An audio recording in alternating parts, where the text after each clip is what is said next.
I paid rent, food, and bills for my daughter and son-in-law for 8 years. When the fire destroyed my house, they laughed. I don't do charity. My house is not a shelter. Those words came out of Jessica's mouth as I stood at her door, an old suitcase in my hand and ash still on my clothes. Ryan, her husband, let out a laugh from the sofa. That sofa I paid for.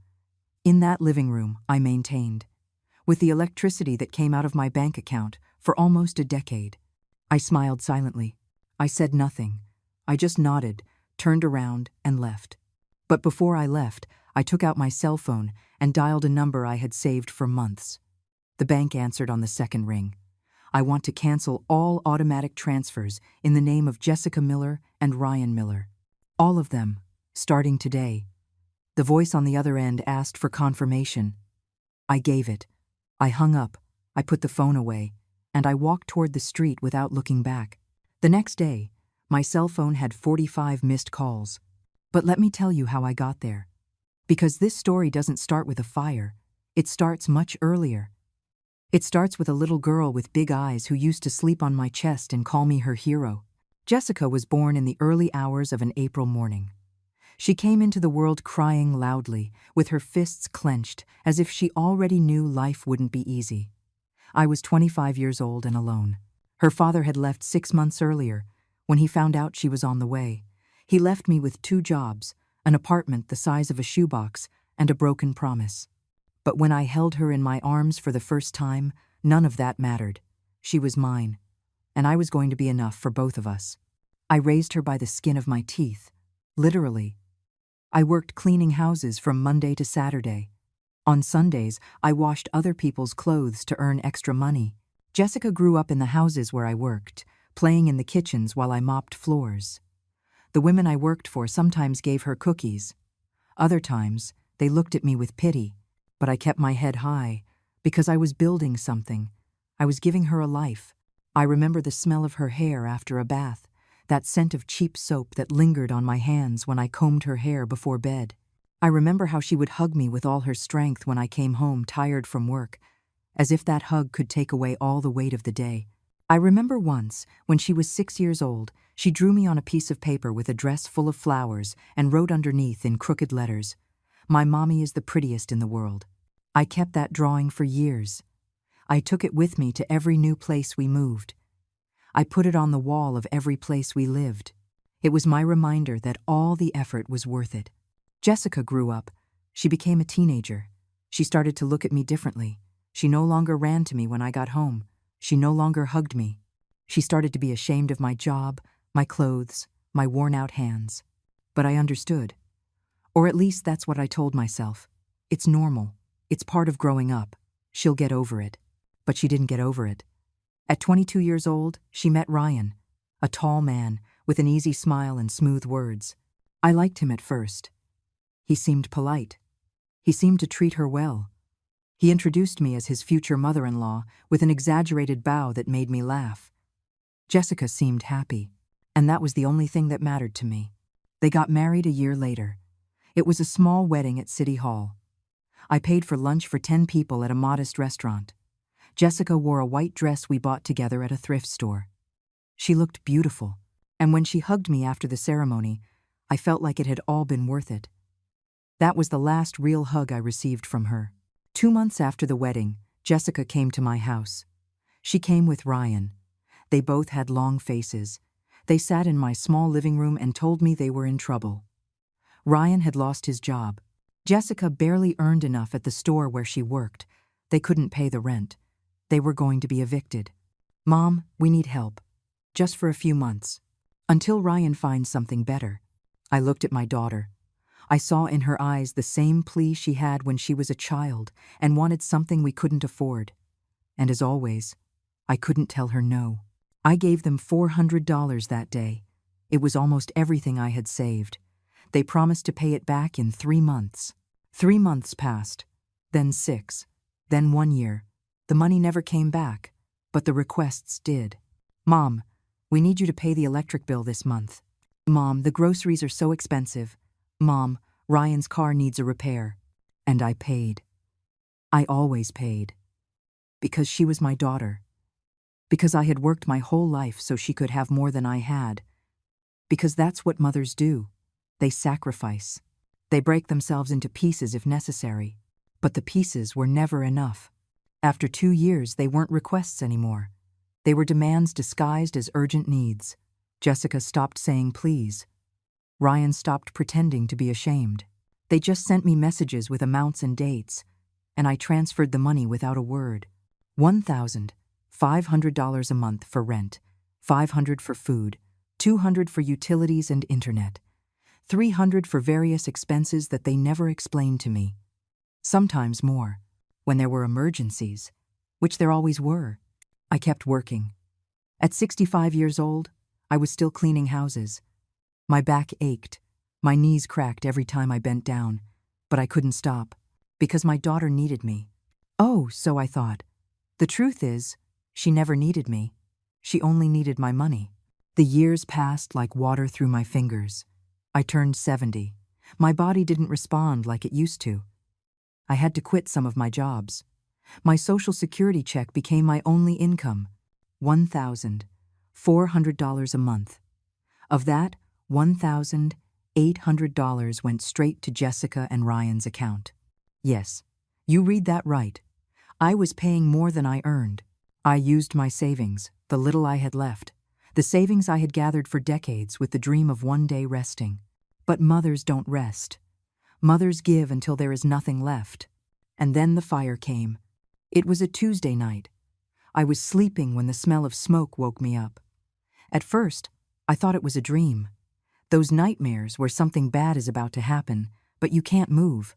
But the smoke was real, and so was the heat.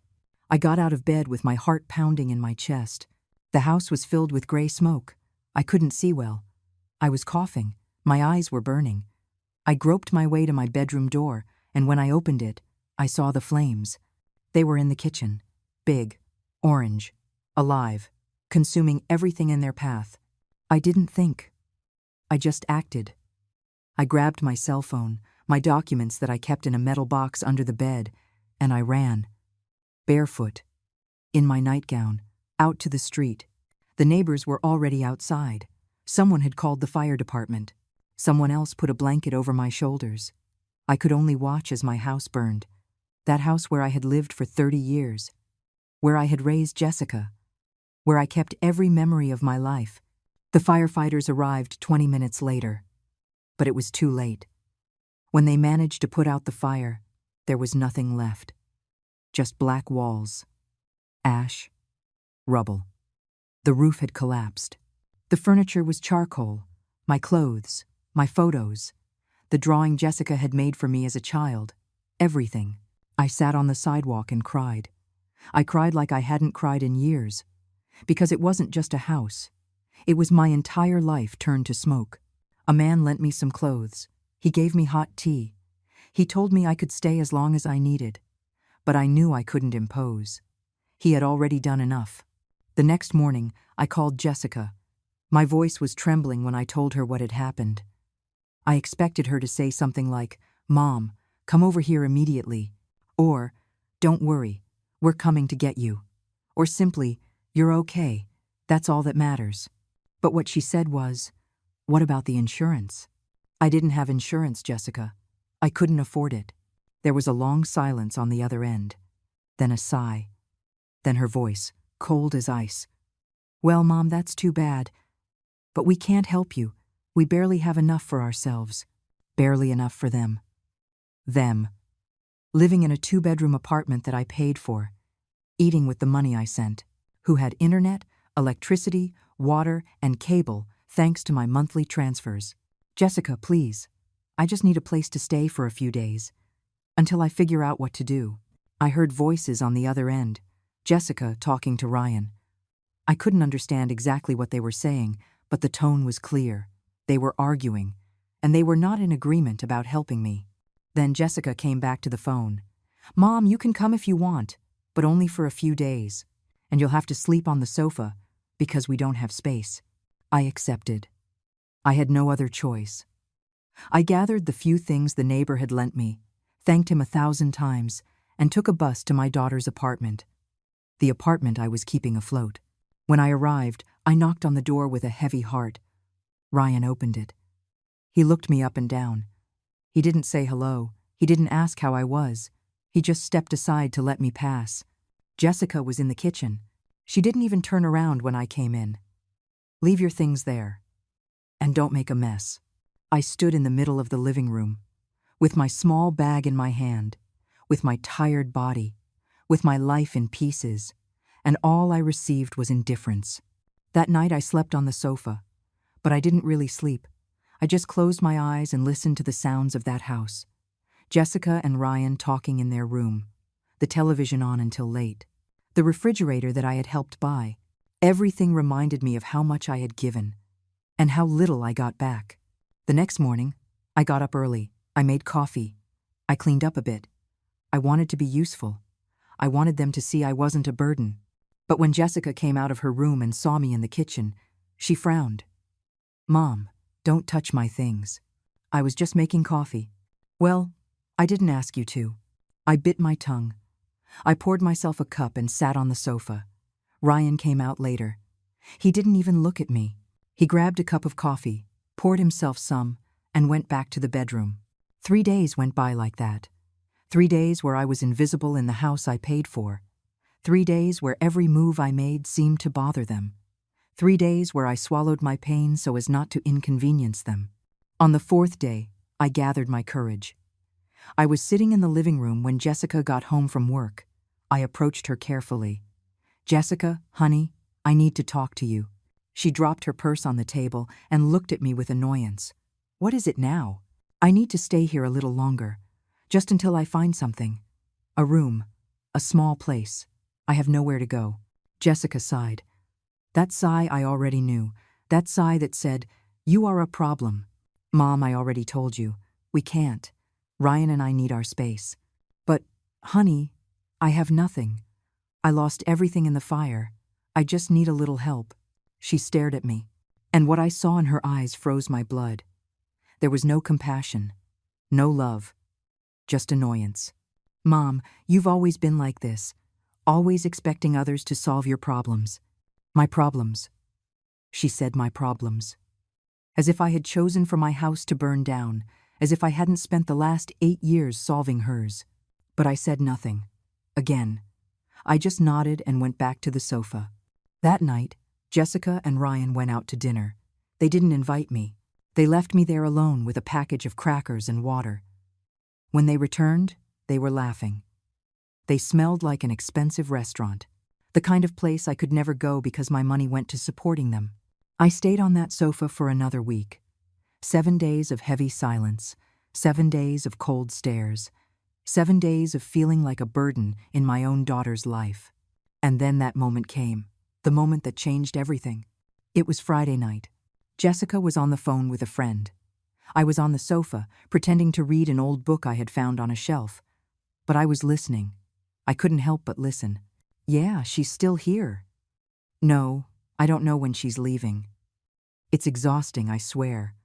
Ryan is already fed up.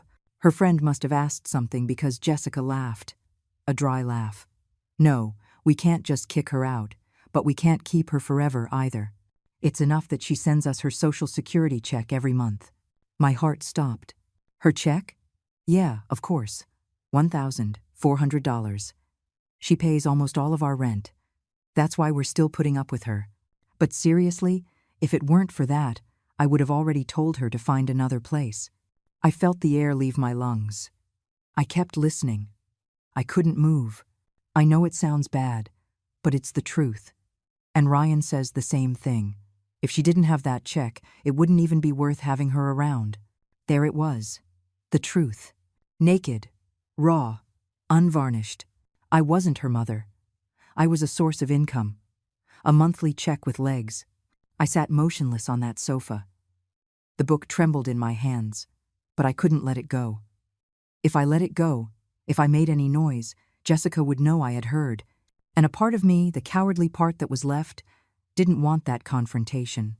Jessica kept talking to her friend, kept laughing, kept describing how annoying it was to have me there, as if I were a pest, as if my presence dirtied her house, the house I paid for.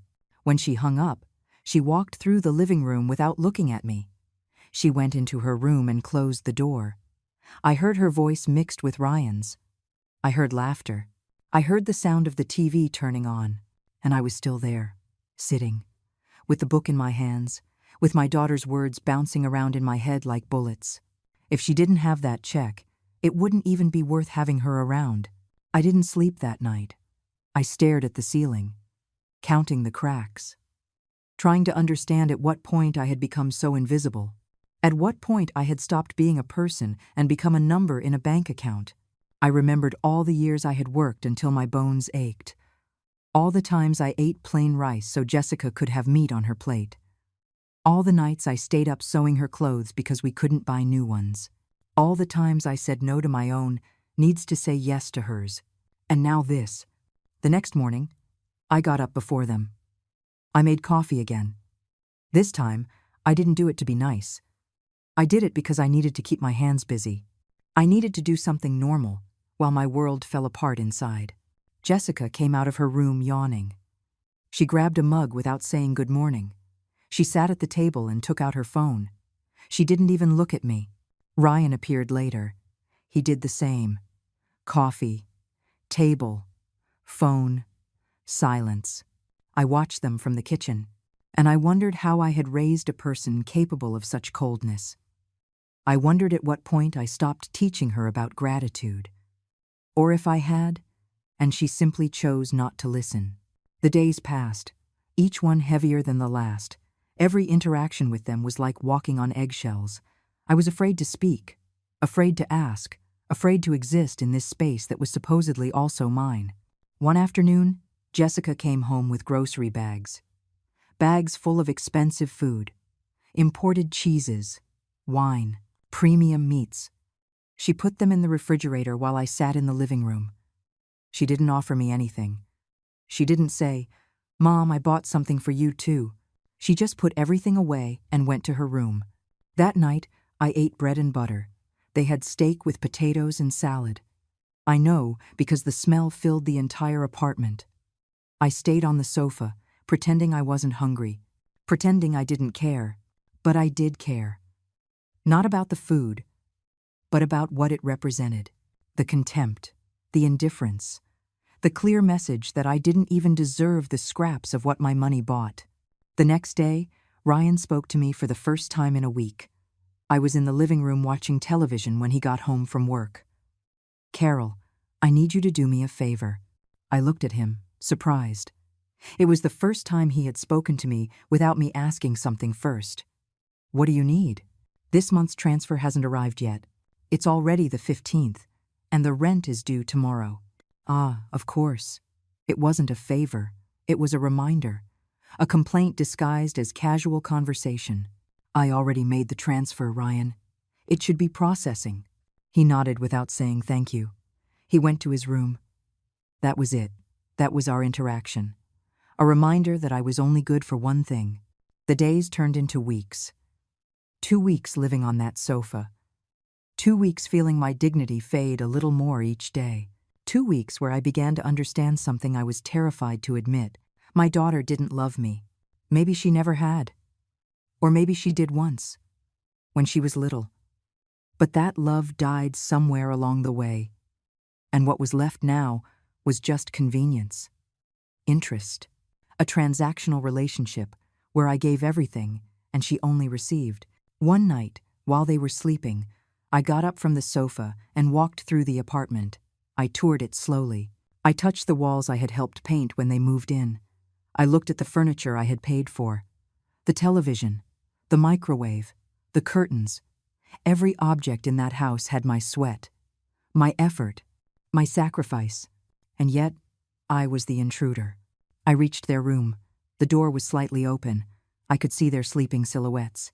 Jessica with her back to Ryan, him snoring softly. They looked peaceful, comfortable, without a care in the world. Why would they have cares? Mom pays for everything. I went back to the sofa. I sat in the dark. And for the first time in a long time, I felt something different.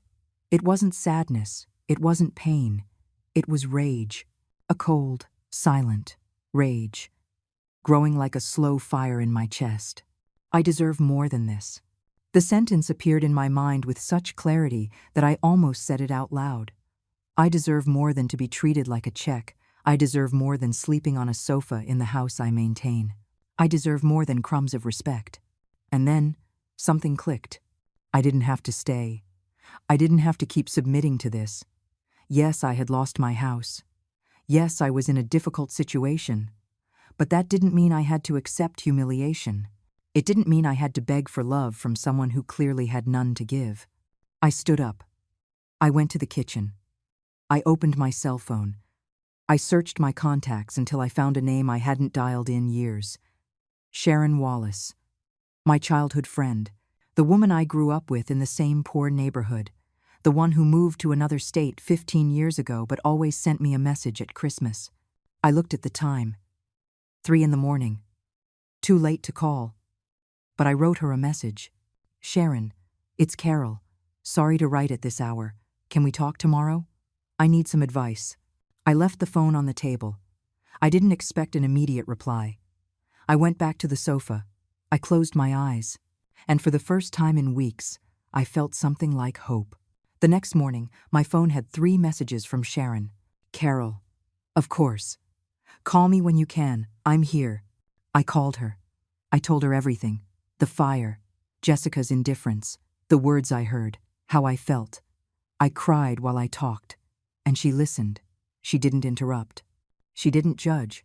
She just listened. When I finished, there was a silence. Then her voice, firm and clear. Carol, get out of there. Today. Come to my house. I have space. You can stay as long as you need. No conditions, no pressure. You're my friend. And friends don't abandon each other. But Sharon, I don't want to be a burden. You are not a burden. You are a woman who needs help. And I'm going to give it to you. Pack what little you have and come. I hung up with tears in my eyes. But this time, they weren't tears of sadness. They were of relief. Jessica and Ryan had gone to work. I had the house to myself. I went to the sofa. I gathered my things. I didn't have much. A change of clothes, my documents, my cell phone. That was it. But before I left, I did one more thing. I sat at the table. I took out a piece of paper I found in a drawer, and I wrote a note. Jessica, I'm leaving. Not because you're kicking me out, but because I've understood that I don't have to stay where I'm not wanted. Thank you for making it clear what I'm really worth to you. I signed my name. I left the note on the table. And I walked out of that apartment with my head held high. The bus ride to Sharon's house took 3 hours. 3 hours looking out the window. 3 hours thinking about everything I had left behind. Not just Jessica's apartment, but years. Decades of devotion, of sacrifice, of giving myself completely, hoping that one day my daughter would see everything I did for her. But she did see it. And she didn't care. Sharon lived in a small town on the outskirts of the city, a quiet area with unpaved roads and simple houses. When I arrived, she was waiting for me at the door. She saw me get off the bus with my small bag and ran to me. She didn't say anything. She just hugged me. And in that hug, something broke inside me that I had been holding in for weeks. I cried on her shoulder. I cried like a child. I cried out everything I couldn't cry at Jessica's house, because there I didn't even have permission for that. Sharon held me until I had no more tears left. Then she took my hand and led me inside. Her house was small but warm. It smelled like fresh coffee and homemade bread. There were plants in the windows, photos on the walls. Life. There was life in every corner. Sit down. I'll get you something to eat. I'm not hungry, Sharon. I don't care. You're going to eat anyway. She made me a plate of scrambled eggs, bacon, and toast.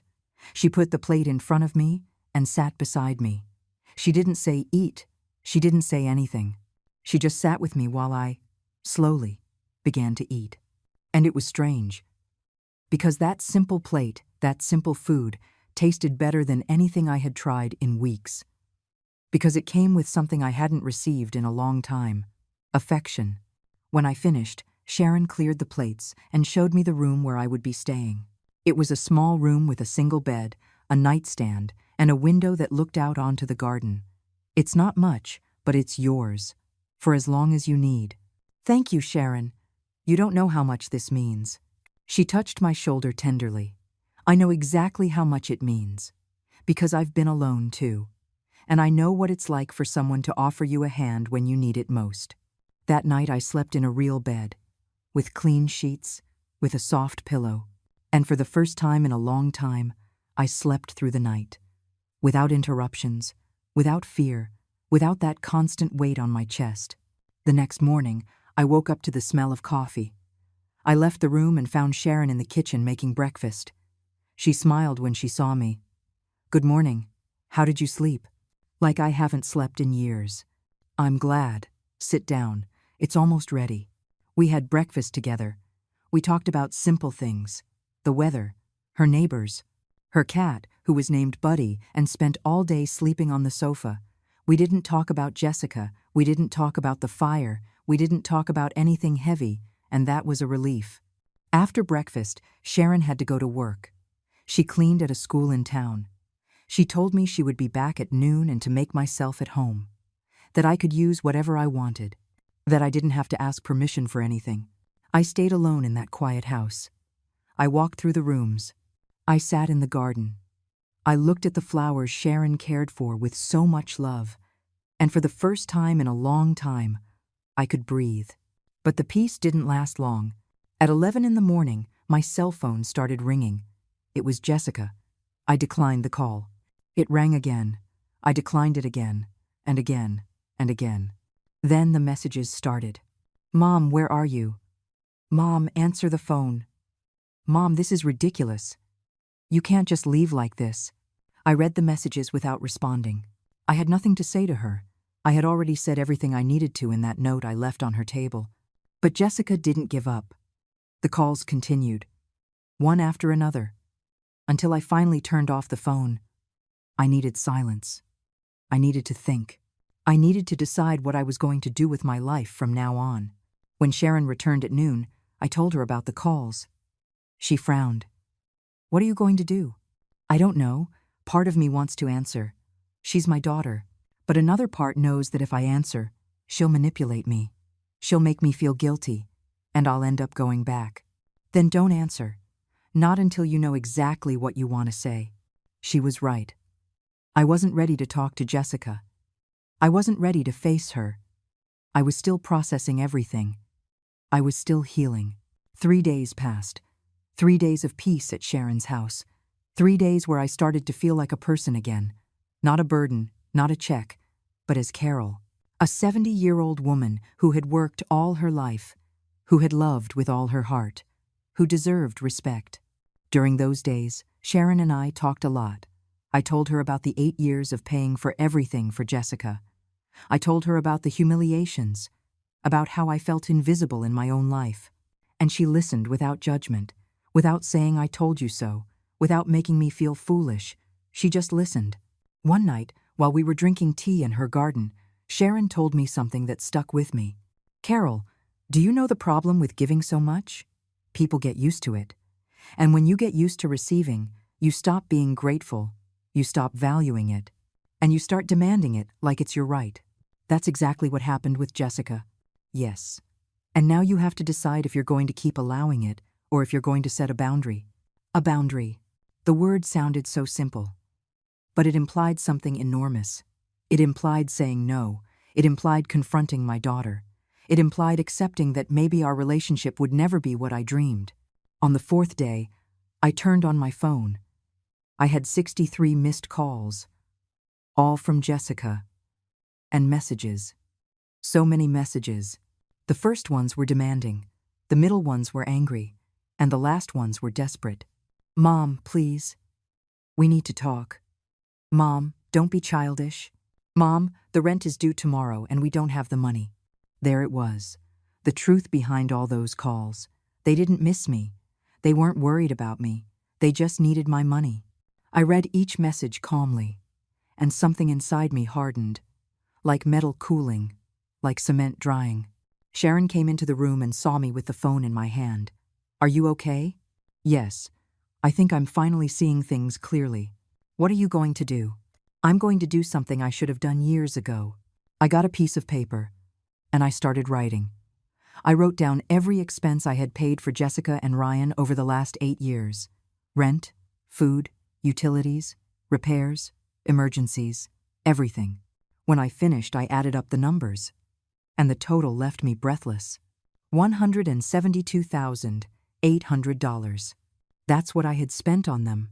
$172,800 that I could have used for my retirement, to live with dignity, to have a safety net in case of emergencies. Like a fire. But no. I spent it on 2 people who saw me as an ATM. Sharon looked at the paper over my shoulder and let out a low whistle. My God, Carol. I know. And now? Now I'm going to do something about it. The next morning, I called the bank. I asked to speak to an advisor. I explained my situation.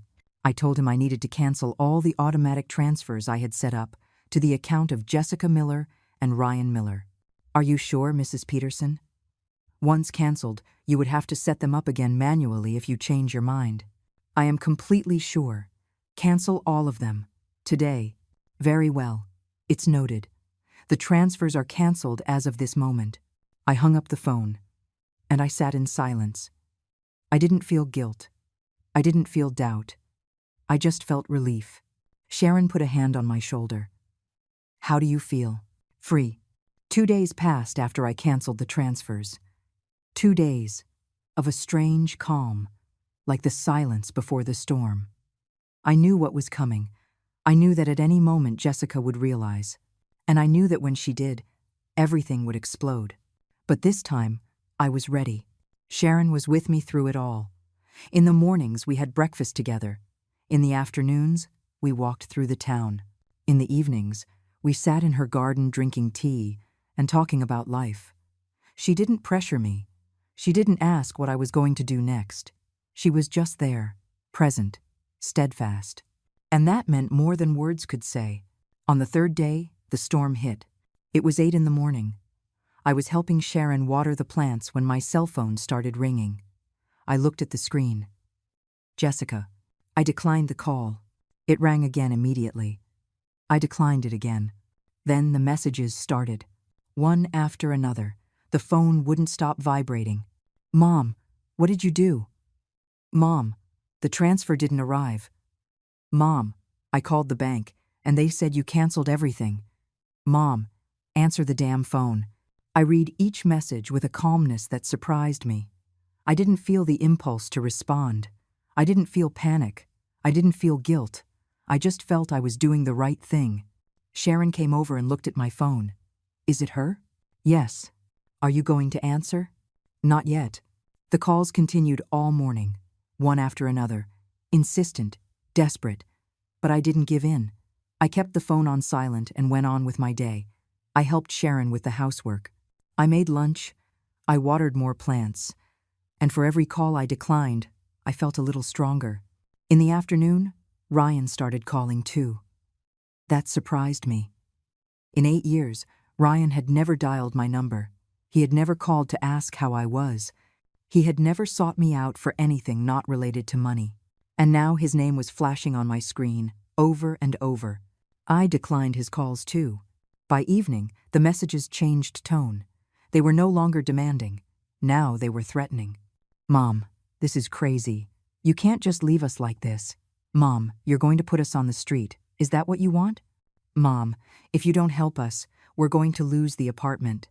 I read those words, and something inside me broke. But not from sadness. From rage. We're going to lose the apartment. As if it were their apartment. As if they had paid for it. As if I hadn't been the one holding that roof over their heads for 8 full years. And now that I had no roof, they had laughed. That night, while I was having dinner with Sharon, I finally spoke. You know what hurts the most, Sharon? It's not that they used me. It's not that they disrespected me. It's that when I lost everything, when my house burned down and I had nothing left, they didn't lift a finger. They laughed at me. They treated me like trash. And now that they're in trouble, they expect me to save them again. Sharon put down her fork and looked me straight in the eye. And are you going to save them? No. I'm glad to hear that. Because you deserve to be saved, too. and no one is going to do it if you don't put yourself first. She was right. All my life I had put others first, especially Jessica. Always her needs, always her well-being, and I was left at the end, always at the end. But not anymore. That night, before bed, I wrote something on a piece of paper, a sentence I needed to see, a sentence I needed to remember. I don't need permission to start over. I taped it to the wall next to my bed, and every time I looked at it, I felt something inside me grow stronger. On the fourth day, the calls kept coming. But now there was something else. Jessica had started leaving me voicemails. I didn't listen to all of them, just the first few. And it was enough. "Mom, please. We're desperate. The landlord gave us 3 days to pay or he's kicking us out. We don't have anyone else. Only you. Please, Mom. Don't do this to us. Don't do this to us." As if I were the villain. As if I were the one who had created this problem. As if 8 years of their irresponsibility were my fault. Sharon came into the room and found me sitting on the bed with the phone in my hand. "What's wrong?" "Jessica says they're going to be evicted. And does that make you want to help them?" "No. But it makes me feel like a bad mother." Sharon sat next to me. "Carol, listen to me carefully. A bad mother is one who abandons her children, who doesn't feed them, who doesn't teach them values. You did the complete opposite. You gave them everything. Too much. And they took advantage. That doesn't make you a bad mother. It makes them bad children." Her words hit me hard. But it was the truth, and I needed to hear it. I got up from the bed and went to the mirror. I stared at my reflection. The wrinkles around my eyes, the gray in my hair, the hands worn from so much work. That was the face of a woman who had given everything, who had sacrificed everything, and she deserved better. On the 5th day, I made a decision. I needed legal help. I needed to know what my rights were. I needed to understand if I could recover even a part of what I had given. Sharon recommended a lawyer in town. His name was Patrick Hines. He had a small office on Main Street. Sharon said he was a good person and didn't charge much. I made an appointment for that same afternoon. When I arrived at the office, Patrick greeted me with a kind smile. He was a man in his 50s, with thick glasses and a calm voice. "Please, sit down, Mrs. Peterson. How can I help you?" I told him everything. From the beginning. The 8 years of paying for Jessica and Ryan. The fire. The humiliation. The desperate calls now that I had cut off the money. He listened in silence. He took notes from time to time. He didn't interrupt me once. When I finished, he took off his glasses and cleaned them with a handkerchief. "Mrs. Peterson, I'm very sorry for what you've been through, and I want to be honest with you. Legally, it's going to be difficult to recover that money. Because they were voluntary transfers. There's no contract. There's no written agreement where they committed to paying you back." My heart sank. "So I can't do anything." "I didn't say that. I said it will be difficult. But not impossible. We can try a case for unjust enrichment. We can demonstrate that you gave them money under the implied promise that it was temporary, that they took advantage of your goodwill. It's no guarantee we'll win, but we can try." "And how much would that cost?" "Normally, I would charge $1,000 for a case like this. But I'll give you a discount. $500. And if we don't win, you don't owe me anything more." I looked at my hands. $500 was a lot of money for me, but it was also my dignity. It was my right to fight. "Okay, let's do it." Patrick smiled. "Very well. I'm going to need you to bring me all the proof of transfers you have. Bank statements, text messages where they asked you for money. Any evidence that shows the pattern of abuse. I have them. I keep everything." "Perfect. Then let's begin." I left that office with something I hadn't felt in weeks. Hope. Not hope of getting the money back. That was secondary. But hope that finally someone was taking me seriously. Someone was telling me that what they did to me was wrong, and that I had a right to fight. That night, while having dinner with Sharon, I told her about the lawyer. "I'm glad you took that step." "Me too. But you know what's strangest, Sharon? I'm not doing this for the money anymore. I'm doing it for me. To prove to myself that I'm worth something, that I deserve respect." You've always deserved it, Carol. It's just that now you're finally seeing it. That night, I wrote another sentence on a piece of paper and taped it next to the first one. The day is coming when they will stop underestimating me. And for the first time in a long time, I believed it. On the 6th day after canceling the transfers, my cell phone had 45 missed calls, all from Jessica, some from Ryan, and 3 from unknown numbers that I later found out were their friends, trying to contact me. 45 calls. As if persistence could force me to give in. As if phone harassment could break my determination. But I was no longer the same woman who had left that apartment days ago. Something had changed inside me. Something had hardened. Not in a cold or cruel way, but in a necessary way. Like when a broken bone heals stronger than before. That morning, while making coffee with Sharon, I finally picked up the phone and listened to one of the most recent voicemails. Jessica's voice sounded different. It wasn't rage anymore. It wasn't entitlement. It was panic. "Mom, please. They're kicking us out tomorrow. The landlord already notified us. Ryan lost his job last week and I don't earn enough. If you don't help us, we'll end up on the street, with our things on the sidewalk. Is that what you want? For your own daughter to be evicted?" I closed the message. Sharon was watching me from the table. What did she say? That they're being evicted tomorrow. And how does that make you feel? I thought about it. How did it make me feel? Years ago, I would have run to save them. I would have found a way to get the money. I would have sold what little I had. I would have begged if necessary. But now it was different. It makes me feel sad, but not guilty. Sharon nodded in approval. That's the right answer, because the truth was clear. I hadn't put them in that situation. They put themselves there. 8 years of living beyond their means. 8 years of not saving a single cent. 8 years of assuming Mom would always be there to rescue them. And now that Mom wasn't, reality was hitting them. That afternoon, I received another message. This one was different. It was long, desperate. And for the first time, Jessica used words I never thought I'd hear from her. "Mom, I know we've been unfair to you.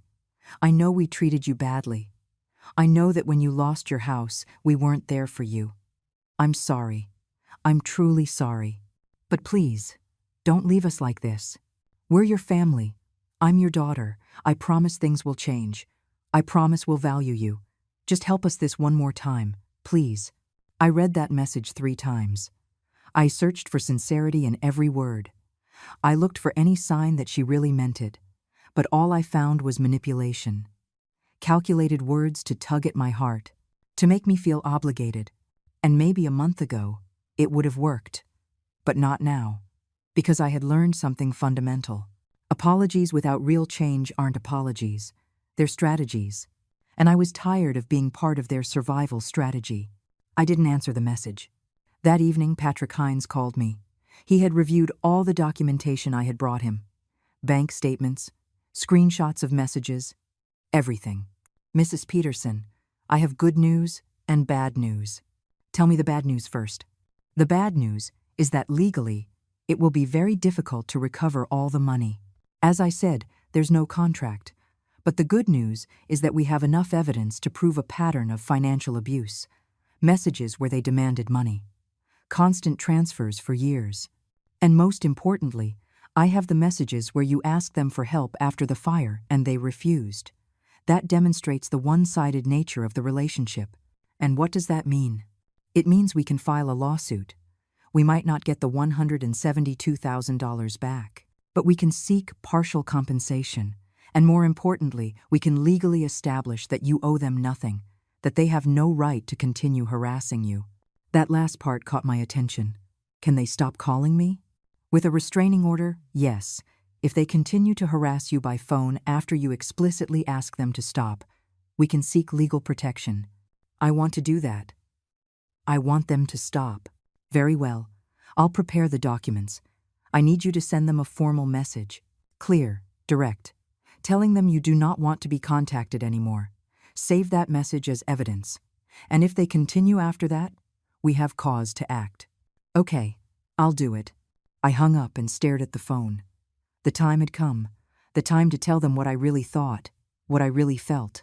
unfiltered, unafraid. I opened the conversation with Jessica. My fingers trembled over the keys. But I started to write. Jessica, for 8 years, I supported you. I paid your rent, your food, your bills, everything. I worked until my body ached. I sacrificed my own well-being for yours. When I lost my house in the fire, I asked you for help, and you laughed. You told me your house wasn't a shelter. You treated me like trash. And now that I've canceled the money, you call me, desperate, not because you miss me, not because you're worried about me, but because you need my money. That tells me everything I need to know about what I'm really worth to you.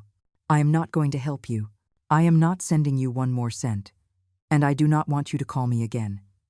If you continue to contact me, I will take legal action. This conversation ends here. I reread the message 5 times before sending it. Every word was true. Every word hurt. But every word was necessary. I pressed send. And then I blocked her number. I also blocked Ryan's number. And the unknown numbers that had been calling me. Silence. Finally, there was silence. I sat in Sharon's garden. The night was quiet. I could hear crickets. The wind rustled the leaves gently, and I was at peace. Sharon came out with 2 cups of tea and sat next to me. Did you do it? I did it. How do you feel? Light. Like a weight has been lifted from my shoulders. Because that's exactly what had happened. For years, I had carried the responsibility for Jessica's life, her problems, her decisions, her failures. And now, I had finally let go of that burden. It was no longer my responsibility. The following days were strange. There was a calm I wasn't used to feeling. No urgent calls, no messages demanding money, no crisis to solve. Just quiet days at Sharon's house. In the mornings, I helped with the housework.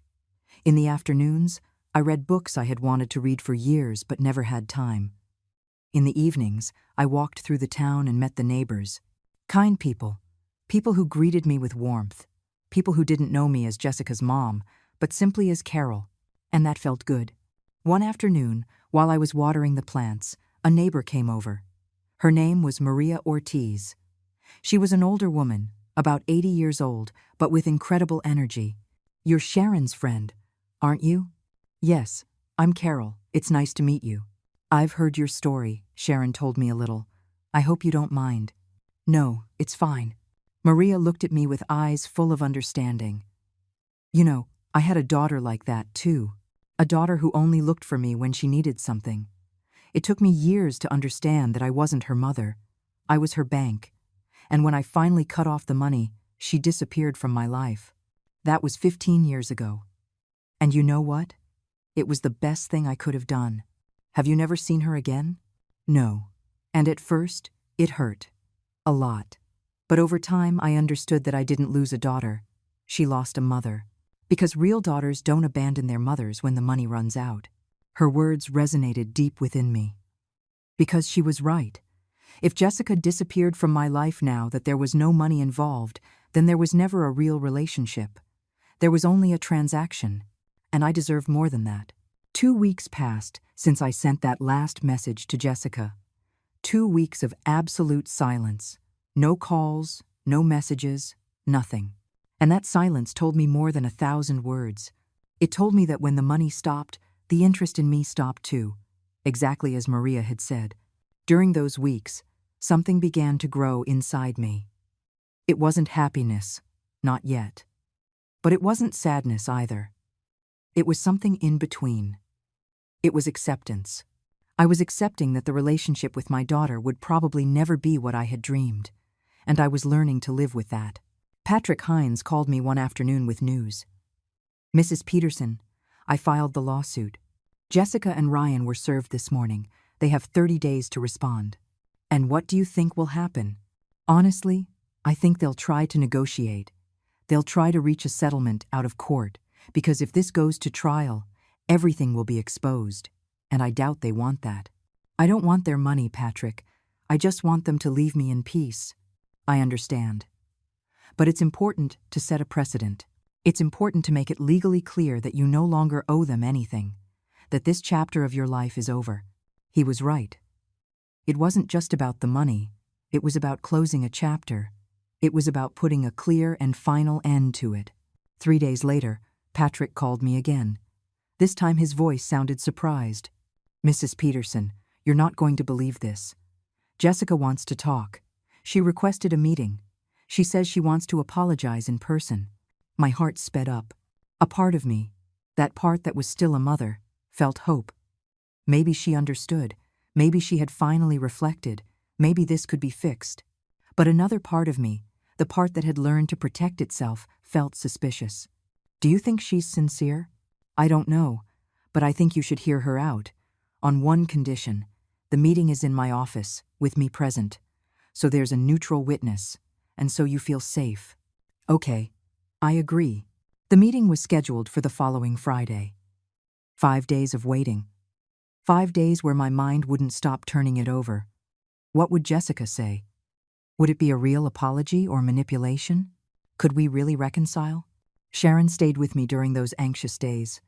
She constantly reminded me to stay calm, not to let my emotions cloud my judgment, to remember everything that had happened. And I tried. I tried to keep a clear head, but it was difficult. Because at the end of the day, she was still my daughter. Friday arrived. I dressed with care, a simple but dignified dress. I combed my hair. I looked in the mirror, and I told myself, no matter what happens today, I will not let them disrespect me again. Sharon drove me to Patrick's office. We arrived 10 minutes early. Patrick greeted me with a reassuring smile. "Everything is ready. They should be here any moment. Remember, you don't have to say anything you don't want to. You don't have to commit to anything. This meeting is just to hear what they have to say." "Thank you, Patrick." We sat down to wait. Sharon took my hand, and at that moment, the door opened. Jessica entered first. She looked different, thinner, deep dark circles under her eyes, her hair unkempt. Behind her came Ryan. He also looked haggard, tired. They looked at me. I looked at them, and for a moment, no one said anything. Patrick broke the silence. "Well, we're all here. Jessica, you said you wanted to talk to your mother. Go ahead." Jessica cleared her throat. Her eyes were red, as if she had been crying, or as if she hadn't slept in days. "Mom, thank you for agreeing to see us." Her voice was soft, almost submissive, nothing like the tone she used to use with me. "I came because I need to tell you something. I need you to know that I'm sorry. I'm so sorry for how I treated you. I'm sorry I didn't help you when you lost your house. I'm sorry." I laughed. "I'm sorry I said those horrible things." She paused. Tears began to fall down her cheeks. "Mom, I was wrong. I was completely wrong. I didn't value everything you did for us. I didn't value your sacrifice. And now that everything has fallen apart, I understand what we lost. We didn't lose your money. We lost you." Her words sounded sincere, but I had learned not to trust words alone. "Go on." Jessica took a deep breath. "We were evicted, Mom. We lost the apartment. We had to sell almost everything to pay debts. Now we're living in a rented room.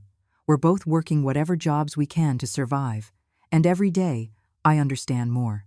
How hard it must have been for you to work so much for us. And how little we gave you in return." Ryan, who had been silent until now, also spoke. "Mrs. Peterson, I also want to apologize. I was a freeloader, ungrateful. You helped us for years, and I never once said thank you. I never respected you, and I regret it." I listened without interrupting. I watched their expressions. I looked for signs of sincerity. And what I saw was real suffering. They looked broken, defeated. But that didn't erase what they had done to me. When they finished speaking, there was silence.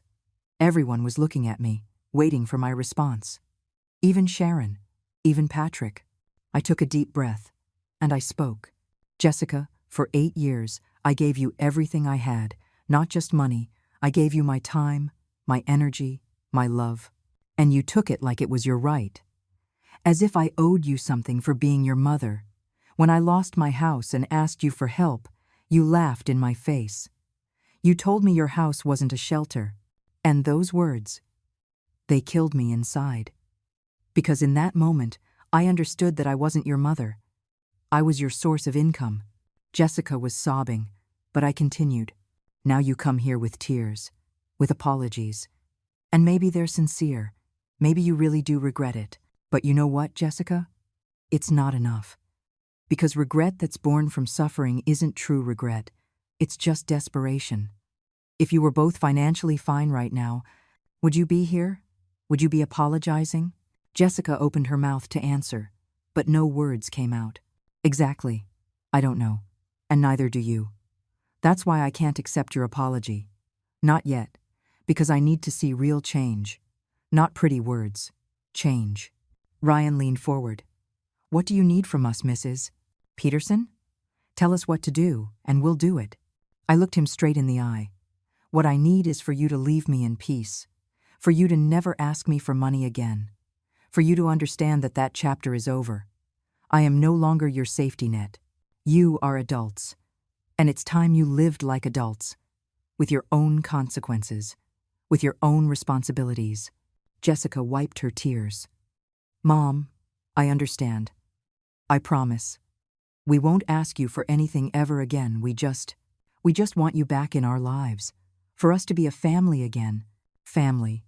That word that used to mean everything to me now sounded hollow. Jessica, family isn't built on words alone. It's built with actions, with respect, with real love. And you both showed me you had none of that to give. So now, I need time. I need to see that your actions back up your words. I need to see that you can live without my money and still want me in your lives. How much time? I don't know. As long as it takes. Patrick intervened. I believe this is a good time to discuss the legal terms. Jessica, Ryan, Mrs. Peterson is not going to withdraw the lawsuit just yet, but she is willing to pause it for 6 months. If, during those 6 months, you demonstrate real change, consistent respect, and do not ask her for money again, then we can talk about closing the case. Do you agree? Jessica and Ryan looked at each other. Then they nodded. We agree. Very well. I'll prepare the document. The meeting ended shortly after. Jessica tried to hug me before she left, but I gently stepped back. No, Jessica, not yet. She nodded sadly and left with Ryan. When the door closed, I sat there processing everything. Sharon put a hand on my shoulder. I'm proud of you. Did I do the right thing? You did what your heart needed to do, and that is always the right thing. I left that office with mixed feelings. On one hand, I had managed to set clear boundaries. I had held my ground. I had said everything I needed to say. But on the other hand, seeing Jessica like that, broken and repentant, hurt.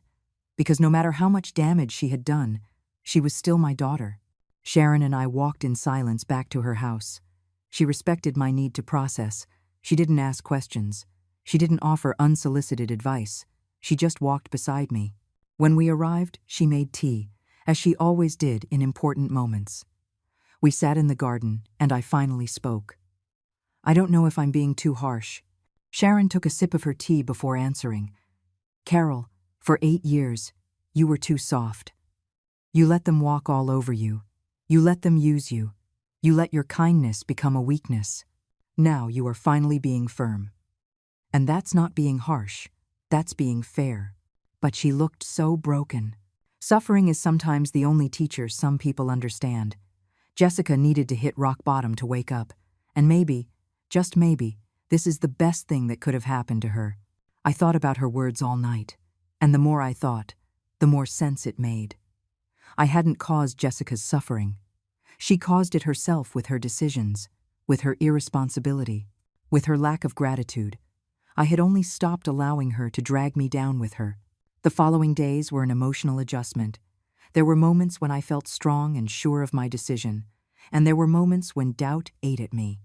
In those moments, I reread the sentences I had written and taped to my wall. I deserve more than this. I don't need permission to start over. The day is coming when they will stop underestimating me. And I added a new one. I didn't come for revenge. I came to take back what belongs to me. Because that's exactly what I was doing. I wasn't looking for revenge. I wasn't trying to destroy Jessica. I was just taking back my dignity, my peace, my life. A month after the meeting, I received a message from Jessica. It was brief. Mom, I got a second job. We're not behind on rent anymore. I just wanted you to know. I'm not asking for anything. I just want you to know we're trying. I didn't respond immediately. I let it sit. I read it several times. I looked for signs of manipulation, but I only found a simple report, an attempt to show she was following through. 2 weeks later, another message. Mom, today is your birthday. I know you probably don't want to talk to me yet, but I wanted to wish you a happy birthday. I love you. That surprised me. Because she was right. It was my birthday.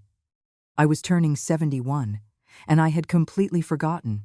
I had been so focused on healing, on rebuilding, that I didn't even remember the date. Sharon organized a small celebration. She invited Maria, the neighbor who had told me her story, and Denise, another friend from town I had gotten along with well. They made a cake. They sang happy birthday.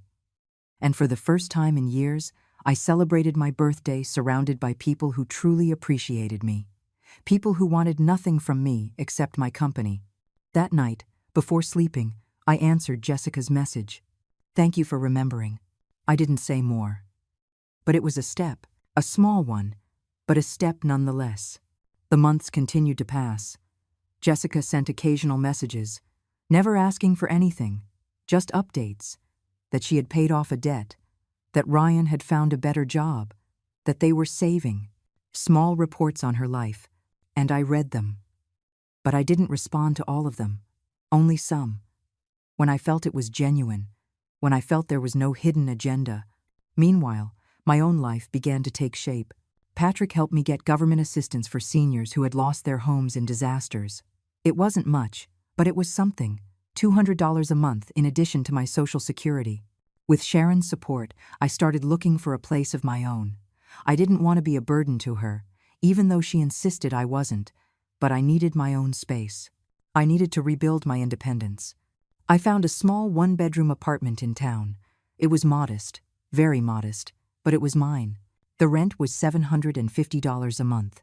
With my $1,400 Social Security check and the $200 from the support program, I could pay it and still have money left to live with dignity. The day I signed the lease, I cried. Not from sadness, from relief. Because after the fire, after losing everything, after the humiliation at Jessica's house, I finally had a place that was mine again. Sharon helped me furnish the apartment. The people in town donated things. A bed, a small table, some chairs, plates, pots, all used, but all given with affection, and that was worth more than any new furniture. The day I moved in, Sharon, Maria, and Denise came to help. We cleaned together, we organized together, and when we finished, we sat on the floor because I didn't have enough chairs yet, and we toasted with orange juice. To new beginnings, Maria said, raising her glass. To new beginnings, we all repeated. That night, I slept in my own bed, in my own room, in my own apartment, and I felt something I hadn't felt in a long time. I felt I was home. 3 months after I moved, Jessica asked to see me again. This time, it wasn't through Patrick. She wrote to me directly. Mom, it's been 4 months since our last meeting. I know you said you needed time, and I've respected that, but I would like to see you, if you want to. No pressure, no expectations. I just want to see you. I thought about it for days. I talked to Sharon, I talked to Patrick, and I finally decided that yes, I would see her, but on my terms. I replied, Okay, you can come to my apartment on Sunday, at 3 in the afternoon, just you, not Ryan yet. She accepted immediately. Sunday arrived. I cleaned my small apartment. I made coffee, and I waited. My heart was beating fast, nervous, anxious. Afraid this was a mistake. At 3 o'clock sharp, there was a knock on the door. I opened it, and there was Jessica. She looked better than the last time, more rested. But she still carried the marks of what had happened in her eyes. Hi, Mom. Hi, Jessica. Come in. She entered slowly. She looked around. She saw my small apartment, the donated furniture, the simplicity of it all. It's nice, Mom. It's enough. We sat down. I served coffee, and for a moment there was just uncomfortable silence. Finally, Jessica spoke. Mom, I came because I want you to know that I've been thinking a lot. About everything. About how I treated you. About what I lost. And I understand now that I didn't just lose your money. I lost something much more valuable. I lost your trust, your respect, and maybe your love. My love was never lost, Jessica. It was hurt. It was buried under a lot of pain, but it was never lost. Tears began to fall down her face. Do you think we can ever fix this? Do you think you can ever forgive me? I looked at her steadily, and I gave her the most honest answer I could. I don't know, Jessica. Forgiveness isn't something that's given overnight. It's built, with time, with consistent actions, with real change. You've taken some steps, but it's still very soon. I understand, but I want you to know that I'm not going to give up. I'm going to keep showing you that I've changed, even if it takes me years. That's what I need to hear. Not empty promises, but real commitment. We talked for 2 hours. It was awkward at times, painful at others, but it was honest. I told her how I had felt during those 8 years, and she listened without defending herself. Without making excuses, she just listened. When she left, she gave me a timid hug. And this time, I didn't pull away. It was a brief hug. Fragile. Like something being rebuilt after being broken. But it was a start. 6 months passed since that first visit from Jessica to my apartment. 6 months where, slowly, with small and careful steps, we began to rebuild something. It wasn't the relationship we had before. That relationship was dead and buried. This was something new, something different, something more honest. Jessica came to visit me every 2 weeks. She always brought something small, a bag of bread, some flowers from the market, never expensive things, but things that showed she was thinking of me. And I appreciated it, not for the gesture itself, but for the intention behind it. On one of those visits, she told me that she and Ryan had started couples therapy, that they were working on their issues, on their relationship with money, on their behavioral patterns. She also told me that Ryan wanted to apologize to me personally, but that he understood if I wasn't ready. Not yet, I told her, and she accepted it without pushing. During those months, my own life continued to transform. I got a small job cleaning the town library twice a week. It wasn't much, $50 weekly, but it kept me active. It gave me purpose, and it allowed me to save a little each month. For the first time in years, I had savings. Not much. $200 saved in a coffee can in my kitchen, but they were mine. No one asked me for them. No one needed them more than I did. And that felt like freedom. Sharon continued to be my anchor, my confidant, my soul sister. We had dinner together at least 3 times a week, and at those dinners we talked about everything, about life, about our dreams, about our regrets.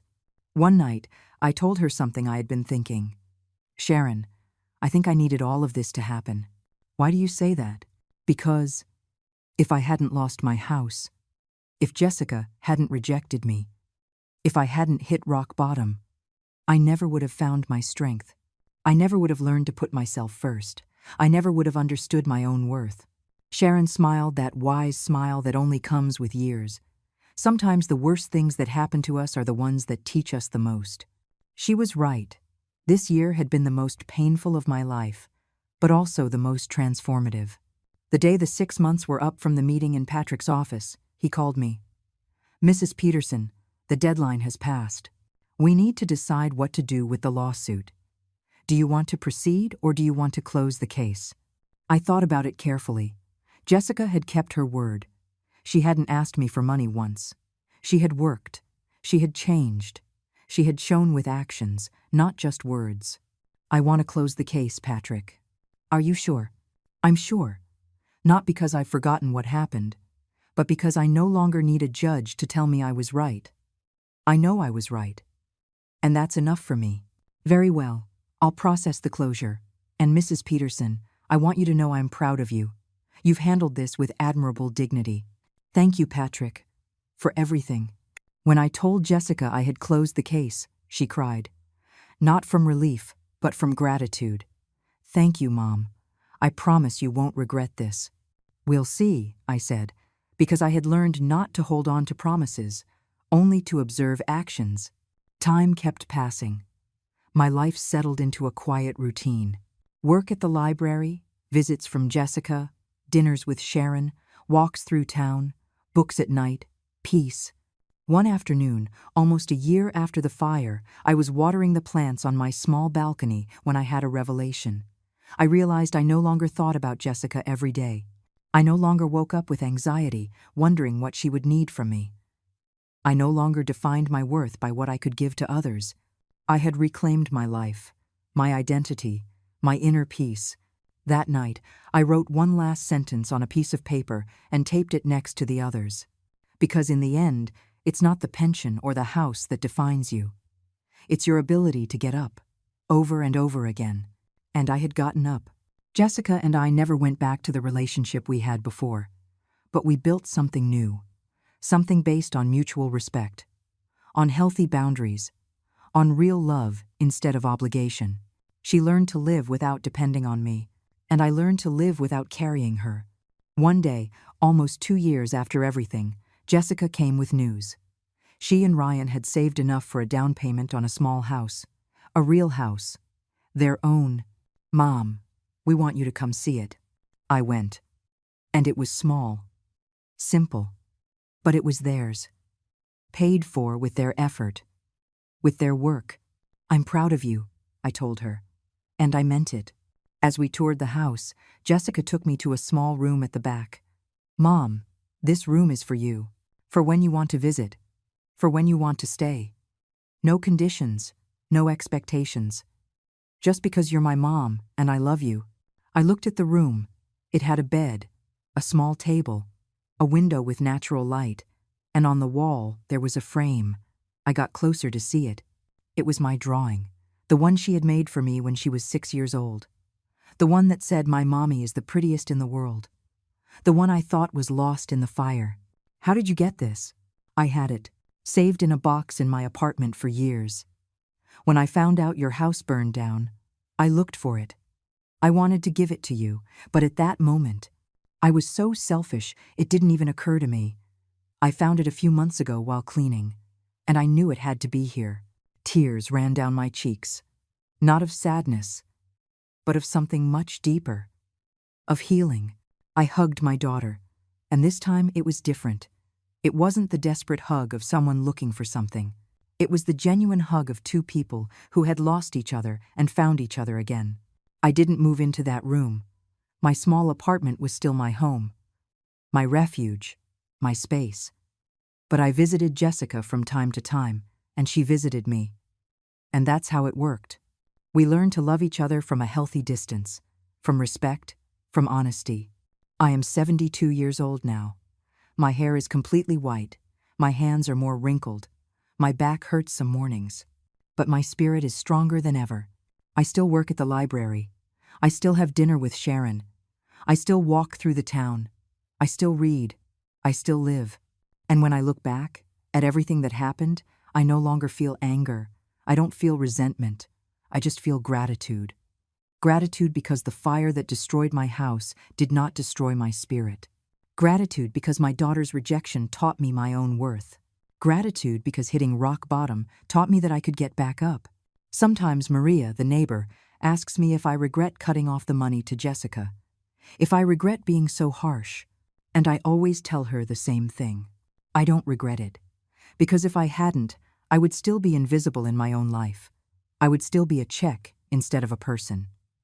I would still be dying slowly while pretending to be alive, and I chose to live. Women of my generation were raised to give, to sacrifice, to put ourselves at the end of the line, always. And that's fine, to a point. But when giving becomes losing your dignity, when sacrificing becomes disappearing, then it's time to stop. It's time to say enough. It's time to remember that you matter too. There are still hard days. Days where I miss the idea of what could have been. Days where I wonder if I was too harsh or not compassionate enough. But then I look in the mirror. I see the woman I am now. I see my strength. I see my recovered dignity. I see my peace. And I know I made the right decisions. This is my story. The story of a woman who lost everything and found herself in the process. The story of a mother who had to let go of her daughter so they could both grow. The story of 70 years of giving and 2 years of learning to receive. And if there's one thing I want someone to learn from my story, it's this. It is never too late to start over. You are never too old to set boundaries. You are never too broken to heal. Because in the end, it's not the pension or the house that defines you. It's your ability to get up over and over again. It's your ability to say no when everything in you wants to say yes. It's your ability to choose yourself, even when it means disappointing others. And I chose myself. And it was the best decision I could have ever made. Today, I live in my small apartment, with my plants on the balcony, with my books on the nightstand, with peace in my heart, and I am free. Finally, after 72 years, I am free.